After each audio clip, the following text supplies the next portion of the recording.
Pope Francis encountered a young farmer who had lost everything in the worst drought in 50 years. Desperate and faithless, the young man received words that transformed his parched soul. A miraculous discovery and the papal blessing revealed forgotten springs, restoring life to the land and hope to his heart. This story of spiritual renewal shows that even the most arid soil holds seeds of miracle. Leave a like, subscribe, and comment where you're watching this inspiring journey from. In the small town of Harmony Creek, where the road dust danced under the relentless sun like tiny ghosts of a long-forgotten prosperity, Jacob contemplated the cloudless sky. His gaze, once filled with dreams, now reflected only the barrenness that stretched out on all sides. The worst drought in 50 years had transformed the green fields into a lunar landscape, yellowed and cracked, as if the earth itself were crying out in pain. "God has abandoned us," he muttered to himself, as his calloused hands caressed the last seeds he guarded like treasure. "And maybe it's time I abandoned him too." The 27-year-old farmer was known throughout the region for three distinct characteristics: his extraordinary skill with cultivation, even on seemingly dead land, a stubbornness that made the most rebellious mules seem docile, and the smile that had once lit up the entire town, but which no one had witnessed for exactly 7 months. The conflict tearing at his soul was as deep as the cracks cutting through his fields.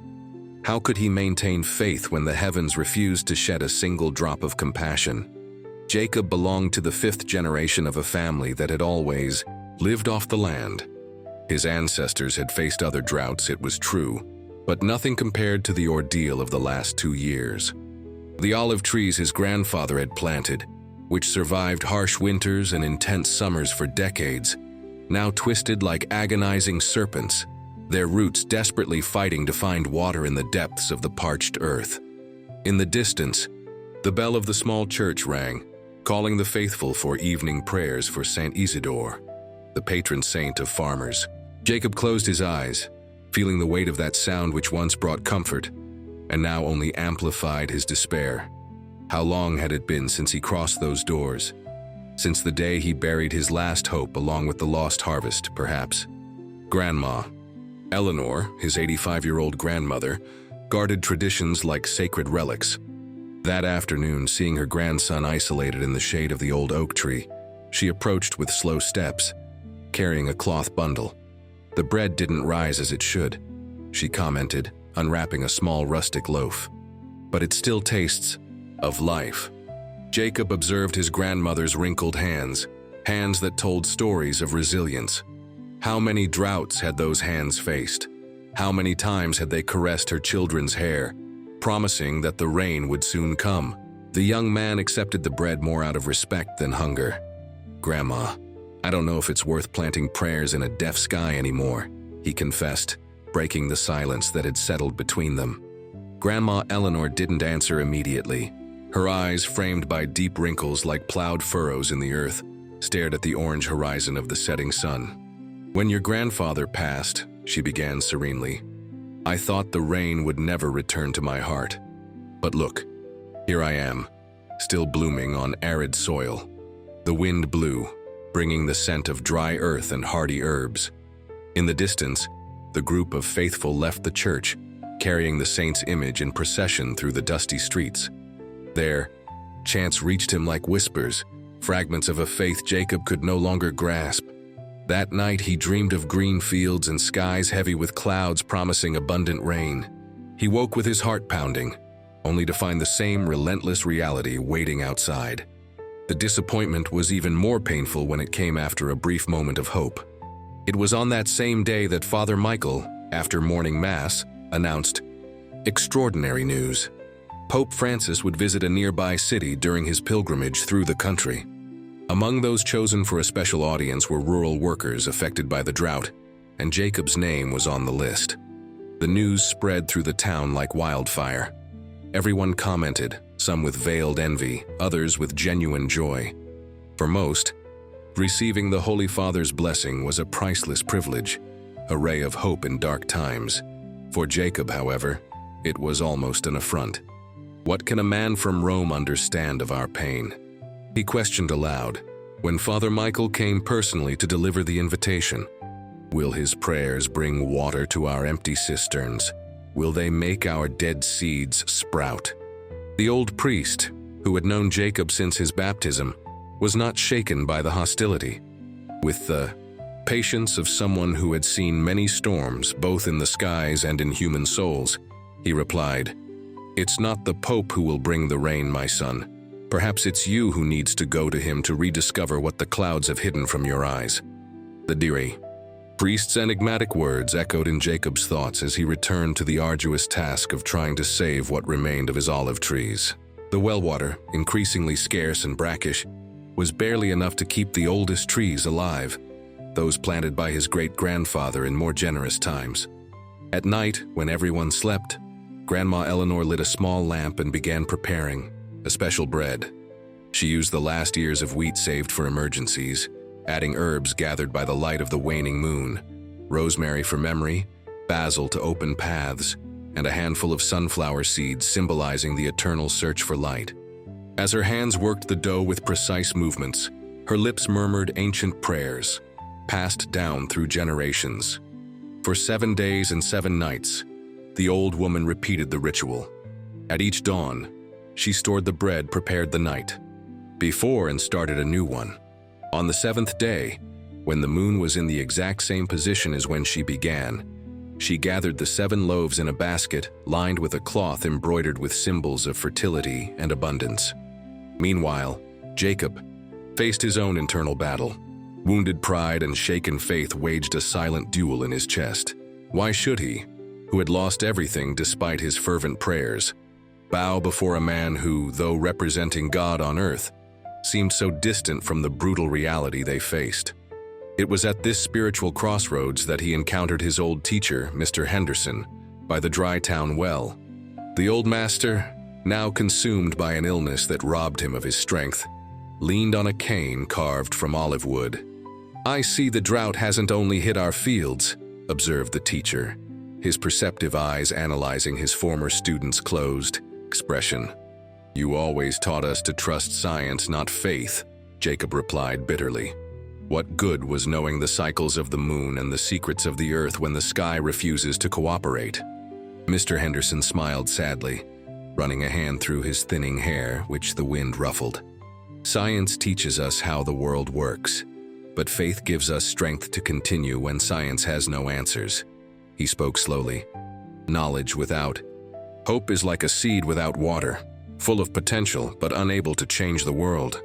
Those words, coming from a man who had always prioritized logical reasoning over folk beliefs, planted the first seed of doubt in the young farmer's hardened heart. In the pre-dawn hours of the day marked for the papal visit, Jacob awoke with start. The dream of green fields and promising skies had returned, but this time with disturbing clarity. He could smell the damp earth, hear the rustle of leaves dancing under the generous rain. Opening the door of his cabin, he found Grandma Eleanor waiting for him, the basket of bread in her age-trembling hands. "This one is for you to give him," she said simply, taking one loaf and handing it to her grandson. "The other 6 are for our neighbors most in need." The aroma of that bread, mixed with the rare morning dew, awakened in Jacob memories of a time when believing was as natural as breathing. He remembered running through the fields as a child after summer storms, feeling the mud between his toes, and the promise of an abundant harvest in the humid air. Against all his recent convictions, he decided to accept the invitation, not out of renewed faith, but perhaps out of respect for his grandmother, or maybe because of that spark of hope that refused to die completely, hidden beneath layers of disillusionment like a stubborn ember under the ashes. The journey to the nearby city, normally just 3 hours, proved to be a true test of endurance. First, the old cart broke down just a mile from town, forcing him to continue on foot. Then, while helping a child who had fallen on the dusty road, he injured the hand carrying the special bread. The relentless midday sun beat down on his back as he walked, making him repeatedly question his decision. "Seems even fate conspires against this meeting," he muttered to himself, wiping the sweat dripping from his forehead. Even so, he persisted. Each step on the hot earth was like a testament to his newly discovered determination. As he neared the city, Other pilgrims joined him, men and women with calloused hands and faces marked by hard labor under the harsh sun. They all shared similar stories: parched fields, lost livestock, faded hopes. An old farmer, whose blue eyes contrasted with his tanned, wrinkled skin like old leather, shared his canteen of water with Jacob. "Where you from, young man?" he asked, with an accent from distant lands. "Harmony Creek," Jacob replied, "or what's left of it after 2 years without rain." The old man nodded understandingly. "I come from further away, the northern mountains. 3 days' walk to see the Holy Father." "And you really believe this will change anything?" Jacob questioned, unable to contain his skepticism. The old man smiled, revealing several missing teeth. "If I came only for what I could receive, I'd have stayed home. I come for what I can give. My faith, small as a mustard seed but stubborn as a weed." Those simple words, spoken without pretense of wisdom, resonated deeply in Jacob's spirit. He realized he had lost not only his crops but also the ability to offer the world anything beyond his bitterness. Upon arriving at the square where the Pope would receive the rural workers, they faced a crowd so vast it seemed impossible to get close. Farmers from all over the region thronged together, each with their story of struggle against merciless nature. For someone who had lost faith in miracles, that sea of hope was both moving and disconcerting. Hours passed. The sun traced its arc across the sky, and Jacob began to doubt he would ever reach the Holy Father. The bread in his pack, still wrapped in the cloth embroidered by his grandmother, seemed to weigh more and more, like a constant reminder of the promise he had made to deliver it personally. It was then that the old farmer from the mountains reappeared, signaling for Jacob to follow him. "My journey ends here, yours is just beginning," said the stranger, leading him through the crowd to a spot closer to the platform where the Pope would receive the faithful. "Take my place. I've seen enough to feed my soul for the rest of my days." This unexpected act of generosity between strangers shook Jacob's certainties about the world's indifference. Why would a man who walked 3 days give up his place to a bitter stranger? What kind of faith motivated such selflessness? When it was finally his turn to approach Pope Francis, Jacob felt the rehearsed words vanish from his mind. He had intended to question, perhaps even accuse, to ask where God was when the children of his town cried from hunger and thirst. Instead, he found himself offering his grandmother's bread, a gesture that surprised even himself. The Holy Father, with his characteristic simplicity, received the bread in his hands, observing it with genuine interest. His eyes, which had witnessed so much suffering around the world, met Jacob's, and in that brief moment something inexplicable happened. The young farmer felt as if he were before someone who understood his pain without needing words. "Where does this bread come from?" asked the Pope with that accent that carried memories of distant lands. "From my grandmother's hands and the last seeds we had left," Jacob replied, surprised by his own honesty. "She believes you can bless it and multiply it, like in the Bible story." I don't know what I believe anymore." The Pope smiled gently, breaking the bread right there and sharing it with Jacob. The aroma of the herbs filled the air between them, creating a bubble of intimacy amidst the bustling crowd. "Dry land also holds seeds of miracles," said the pontiff after hearing a brief account of the town's hardships. "And sometimes we ourselves must be the rain we wait for." The Pope's wise gaze seemed to see beyond the surface, beyond the anger and disillusionment, touching that part of Jacob's soul that could still feel. Those words, spoken with the authority of one who knew both scripture and human suffering, penetrated his heart like the first rain after a long drought. "I don't have answers for all your questions, son," the Pope continued. "Even I don't understand why suffering visits some more often than others. But I know that just as these hands have worked the earth," and saying this, he touched Jacob's calloused hands, "they can also work miracles when guided by faith and love." It was only a brief encounter, a few minutes stolen from eternity. But when Jacob walked away, something had changed. It wasn't a complete transformation nor a miraculous conversion, but a small crack in the wall of disbelief he had built around his heart. The return to town occurred under extraordinary circumstances. Just an hour's walk from his homeland, Jacob was surprised by a sudden storm, a rare phenomenon at that time of year. The first drops, large and heavy, fell almost violently, as if the sky, after being closed for so long, had forgotten how to weep gently. In minutes, the road turned into a muddy stream, forcing the young man to seek shelter. He found refuge in a shallow cave, the kind that dotted the limestone hills of the region. In the light of the lightning flashing across the sky, Jacob noticed something strange on the stone walls. Ancient markings, similar to petroglyphs, but with shapes that seemed to indicate paths and water sources. "Impossible," he muttered to himself, moving closer to examine the inscriptions better. They were undoubtedly primitive maps of the region, showing with surprising accuracy the location of underground springs, many of which no one in the current generation suspected existed. With trembling fingers, Jacob traced the outlines of what appeared to be the representation of his own town, recognizing the contour of the hill where the church stood and the valley where his lands lay. And there, exactly beneath his most arid fields, the map indicated a generous source of water, marked with symbols suggesting abundance.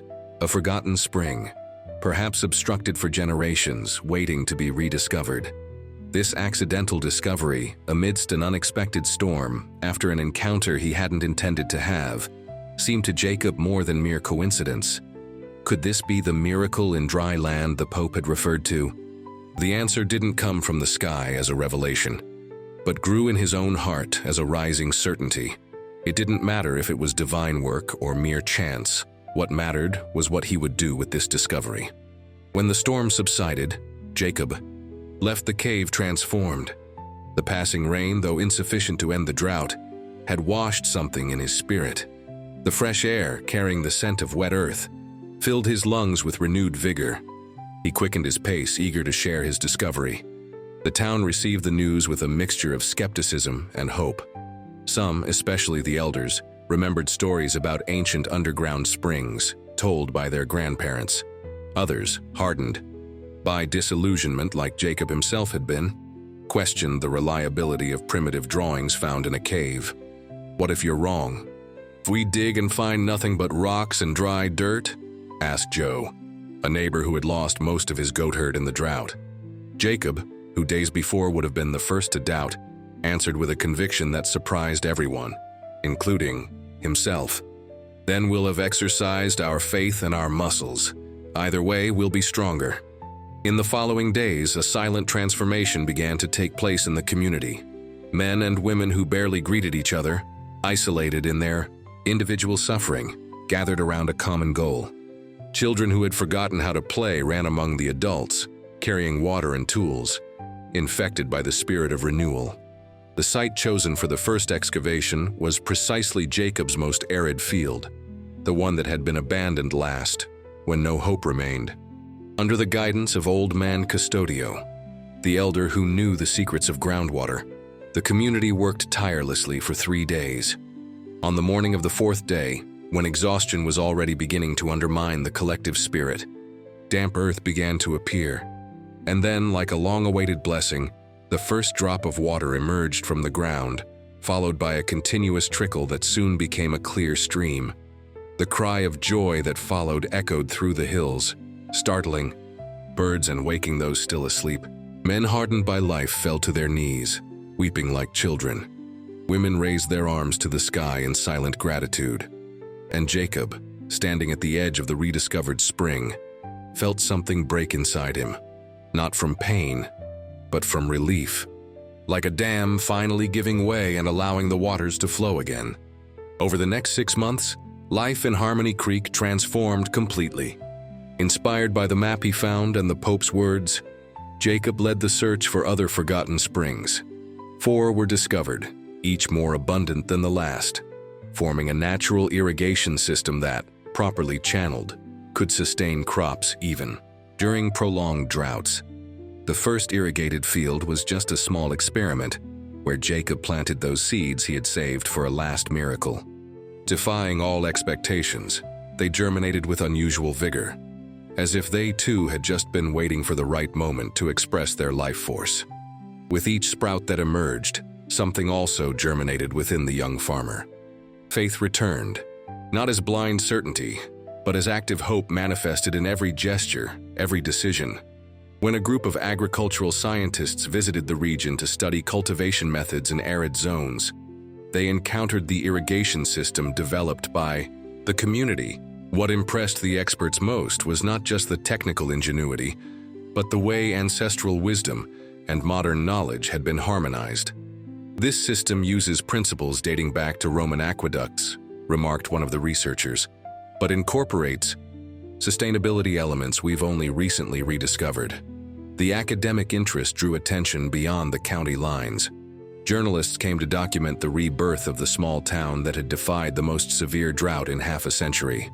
Officials, who had never bothered with the region, now promised support and resources. But none of this was as important to Jacob as the transformation he witnessed in his own community. Neighbors who had lived in isolation for years now shared meals under the revitalized oak trees. Children who had never experienced abundance now learned the value of generosity. Young people who had planned to leave the land for opportunities in big cities rediscovered pride in their roots. At the Spring Festival, an event that had been canceled in recent years due to scarcity, Jacob surprised everyone by leading the celebrations with a fervor that infected even the most skeptical. The square, once dusty and empty, now hosted stalls with the first fruits of the new harvest. Children danced around the newly built fountain, their laughter mixing with the music that hadn't been heard in those parts for so long. Grandma Eleanor, sitting in the shade of a vine heavy with promising fruit, watched her grandson with eyes brimming with pride. Her wrinkled hands caressed a new basket of bread, this time made with the first flour from the new harvest. "He's so much like his grandfather," she commented to Mary Ann, her childhood friend. "The same stubbornness, the same fire in his eyes." "And the same faith?" asked her friend, watching Jacob now explain to a group of children how seeds transformed into the fruits they were tasting. Grandma Eleanor smiled, her face lit by a wisdom that transcended time. "His faith is different. My generation believed because we were taught to.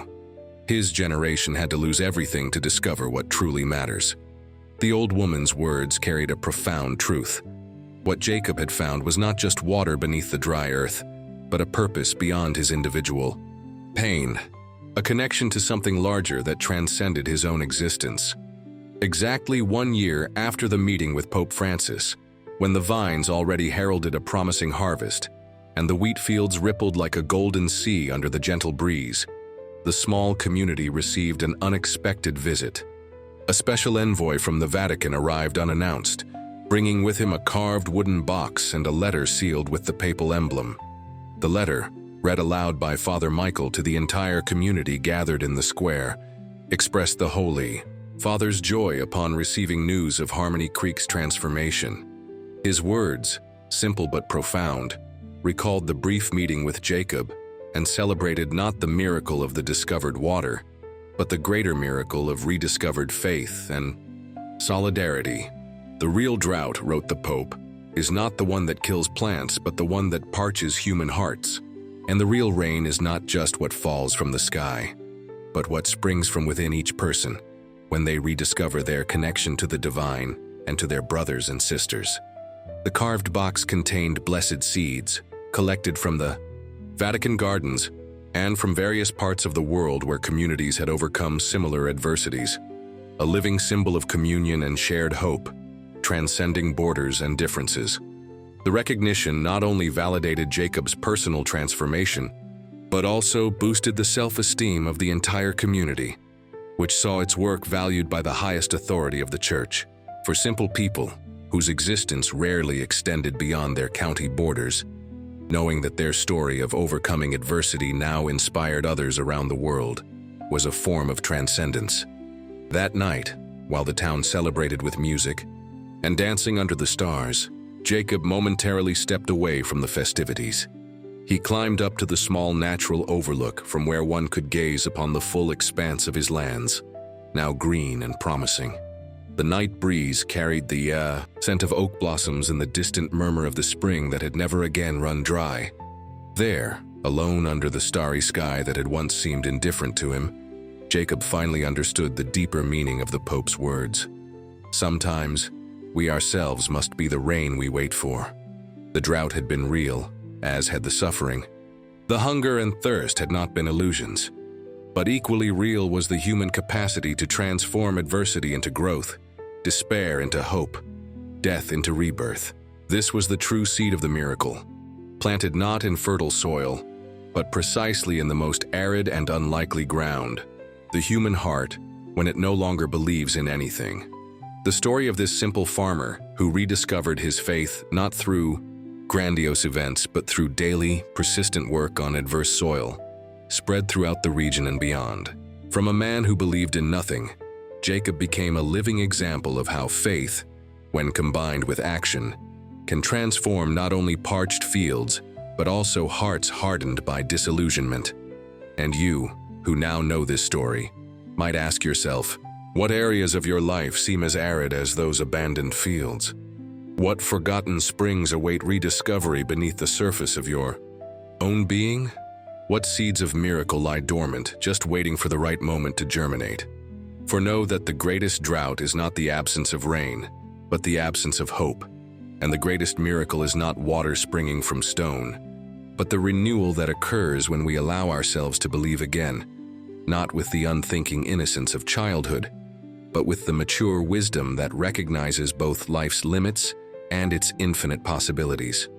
As Jacob discovered on his journey, sometimes you have to lose everything to find what truly matters. You have to reach the bottom of the dry well to discover the spring that was always there, patiently waiting to be unveiled by hands that didn't give up digging, even when all seemed lost. And perhaps this is the true miracle in times of dryness. Not the sudden change of circumstances, but the gradual transformation that occurs within us when we face the desert, not as a divine punishment, but as an invitation to discover inner reserves of strength and faith we never knew we possessed. Like the ancient oak trees that withstand decades of harsh weather, bending but never breaking, our essence remains intact beneath the layers of disillusionment and suffering. And like the seed waiting silently in the parched soil, our capacity for renewal never completely disappears. It just awaits the right moment to manifest, often when we least expect it. Harmony Creek is still there, transformed by the drought, into something stronger and more resilient than before. Its inhabitants, like you and me, continue to face challenges, for no spring, however abundant, guarantees perpetually blue skies and always bountiful harvests. But something fundamental has changed. The awareness that the true resources lie not just in the soil or the clouds, but in the communion between people who have rediscovered the transformative power of shared faith. And on silent nights, when the wind whispers through the leaves of the centuries-old oak trees, they say you can hear a distant echo of those words that changed the destiny of a young farmer who no longer believed in anything. Dry land also holds seeds of miracles, and sometimes we ourselves must be the rain we wait for. May these words find fertile soil in your heart too, watering the seeds of hope that perhaps you don't even know you carry. For if there is one truth that transcends times of abundance and scarcity, it is that our capacity for renewal is as constant as the cycle of the seasons, always ready to surprise us when we need it most, even when we believe in nothing anymore.